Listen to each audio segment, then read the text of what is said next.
Les jeunes, avec les tendances qu'on a, sont en train de basculer de la cigarette conventionnelle vers la cigarette électronique.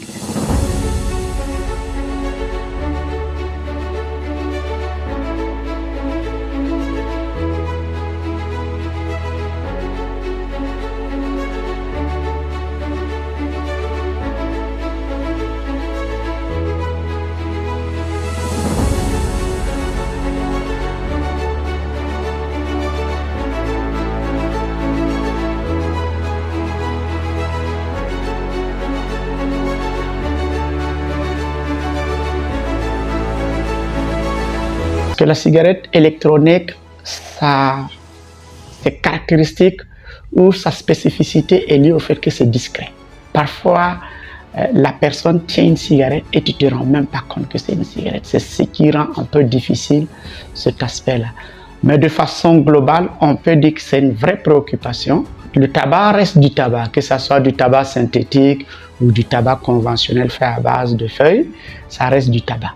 Donc, déjà, nous, au niveau de l'Union, et nous travaillons également en tandem avec l'État, donc le ministère de la Santé et les autres organisations de la société civile, nous sommes déjà conscients et nous sommes même en train de prendre déjà des dispositions pour intégrer le côté électronique du tabac dans toutes les actions de lutte. Donc, notamment les interdictions de fumer dans les lieux publics, tout ce qu'il y a vraiment comme action. Nous ne nous limitons plus à la cigarette conventionnelle, mais on prend en compte également la dimension électronique du tabac.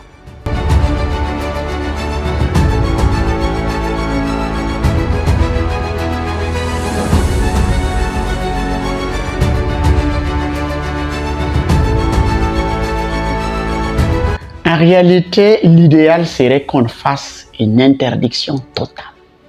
Comme je l'ai dit, la dangerosité de la cigarette électronique est liée au fait que ça prend diverses formes. Vous en avez sous forme de clé USB, de bic, vous avez même des blousons dont les cordes qui servent à attacher sont en réalité des outils pour fumer de la cigarette. Donc ça prend diverses formes. Et cette lutte elle est beaucoup plus compliquée, complexe, parce que ton adversaire, même tu ne le connais pas très bien, ça mute constamment. Donc l'idéal serait une interdiction complète de toute forme de cigarette électronique. Malheureusement, la loi qui porte sur la lutte contre le tabac avait déjà anticipé, mais sans trop rentrer très en profondeur. Et on est en train de travailler pour une révision de cette loi pour tenir compte justement de cette spécificité qui est la cigarette électronique.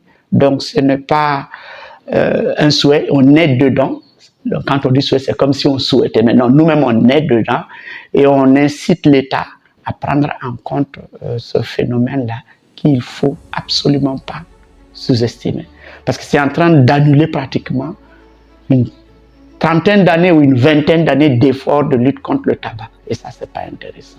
À l'endroit des acteurs de lutte contre le tabac, il faut dire qu'il faut davantage se documenter sur cette nouvelle forme de consommation de cigarettes. Il faut véritablement s'informer, se documenter, parce que quand tu ne connais pas vraiment ce phénomène, quand tu ne connais pas les différentes stratégies que l'industrie du tabac met en place pour contourner la cigarette conventionnelle, la lutte va être beaucoup plus un peu du saupoudrage. Donc vraiment, tous les acteurs qui sont dans la lutte contre le tabac doivent se documenter par rapport à la cigarette électronique.